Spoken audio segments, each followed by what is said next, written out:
बात बेबाक में आपका स्वागत है। मैं हूं डॉक्टर प्रोफेसर देवेंद्र राय। आज मैं आपसे राम मंदिर में चढ़ावा चोरी पर बातें करूंगा। आपको ज्ञात है एसआईटी गठित हो गया। एसआईटी ने रिपोर्ट भी दे दिया और आश्चर्यजनक चीज यह है कि वह परम गोपनीय है, सरकार को उसे देना है और वह पब्लिक डोमेन में आ गया। कैसे आ गया?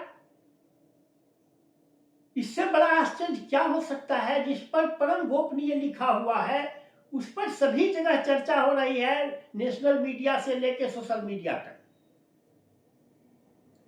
अब इससे बड़ा दुर्भाग्य का दिन भारतवर्ष के एडमिनिस्ट्रेशन के लिए क्या हो सकता है? खैर, यह तो उसकी बात रही। अब एसआईटी में जितने बड़ी बड़ी मछली थी उसका नाम तक नहीं है। चंपत राय बंसल का नाम तक नहीं है, कहीं चर्चा नहीं है। जो उसके महासचिव थे, जो कर्ता धर्ता थे, उनका नाम तक नहीं है। और जितनी बड़ी गोविंद देवगिरी जो कोषाध्यक्ष थे, कोष को संभालने की जिनकी जिम्मेवारी थी, वो अब लीपापोती पर भी उतर आए हैं। लगता है एसआईटी का गठन ही ये वीएचपी और आरएसएस के लोगों को बचाने के लिए किया गया था। कितना दुर्भाग्यपूर्ण स्थिति है कि एसआईटी, अब लोग किस पर विश्वास करें? मैंने पिछले वीडियो में भी कहा था कि चंपक राय का इन्वॉल्वमेंट तो स्पष्ट है। जिनके यहां से पैसे बरामद हुए, 80 लाख रुपए बरामद हुए, जिनके घर से पैसे मिले हैं, उनका इन्वॉल्वमेंट तो जाहिर है। चंपक राय के घर से पैसे नहीं मिले लेकिन उनका इन्वॉल्वमेंट तो जग जाहिर है। 2 करोड़ की संपत्ति 18.5 करोड़ में खरीदी, 9 करोड़ की संपत्ति 55 करोड़ में खरीदी, 20 करोड़ की संपत्ति 114 करोड़ में खरीदी। अरे क्यों इतना पैसा देकर के खरीदा? जाहिर है, लेकिन एसआईटी को इसमें कहीं भी गड़बड़ी नहीं दिखी। आश्चर्यजनक चीज यह है कि एक साधारण से आदमी को इसमें लग सकता है कि इसमें कहीं न कहीं अंडर हैंड डील हुआ है, लेकिन एसआईटी को कहीं नहीं दिखी। 180 दिन का सीसीटीवी का फुटेज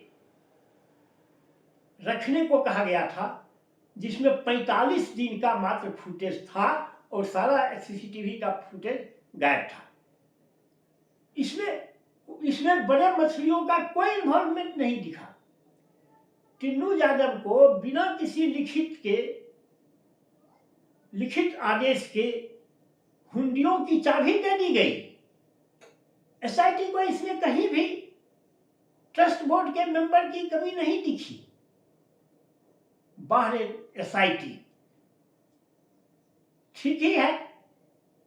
अरे जब भाजपा में प्रफुल्ल पटेल, छगन भुजबल, हेमंता बिस्वा शर्मा, मरहूम शरद पवार, ये लोग के भ्रष्टाचार भाजपा में आते ही उसके वॉशिंग मशीन में धुल गए, तो जो शुरू से भाजपा में है वह तो पहले से धुले हैं, उनको क्या धुलना है? यही एक एग्जाम्पल है जो एसआईटी पर से भी अब जनता का विश्वास उठ जाएगा, क्योंकि इतना एपरेंट, इतना जो बोल रहा है और उस पर कोई कार्रवाई नहीं, कहीं भ्रष्टाचार नहीं दिख रहा है। ये इससे बड़ा आश्चर्य क्या हो सकता है? लेकिन आप जान लीजिए, भारत में लोकतंत्र भी जिंदा है। यह जो एसआईटी का जो ड्रामा है, निर्दोष जो खेल रहा है, एसआईटी ट्रस्ट के मेंबर निर्दोष खेल रहे हैं। गोविंद देवगिरी कहते हैं कि चंपत राय को मैं 30 सालों से जानता हूं, वह कहीं गड़बड़ कर सकते हैं इसकी तो कोई कल्पना ही नहीं की जा सकती है। तो यह जो जनता सुन रही है, ये भाजपा को बहुत महंगा पड़ेगा। जिस राम मंदिर के लिए लोगों की जो आस्था जुड़ी हुई है, अब समझ में आता है कि राम मंदिर भाजपा के लिए कोई आस्था की चीज नहीं है, उसके लिए राजनीति की चीज है, उसके लिए एक राजनीतिक औजार है और पैसा कमाने का भी उसका औजार है कि उसके जो लगवा भगवा हैं वह उससे लूटकर फलते फूलते रहे। भले ही जनता का जो हो, जनता के भावनाओं का जो हो, धर्म का जो हो, हिंदू धर्म का जो हो, बस इसी के लिए एसआईटी बनाया गया था। एसआईटी ने अपना काम कर दिया। अब योगी आदित्यनाथ कहते हैं दूध का दूध और पानी का पानी हो जाएगा। अरे अब क्या होगा पानी? अब तो रिपोर्ट प्रकाशित हो गई, अब आप क्या दूध का दूध और पानी का पानी करेंगे? आप बस केवल पानी पीटेंगे, दूध का दूध और पानी का पानी आप कुछ कर नहीं पाएंगे। भले मान लिया कि आप ईमानदार हैं, लेकिन इन भ्रष्टों को बचाने का जो प्रयास हो रहा है उसमें आप हार जाएंगे आप,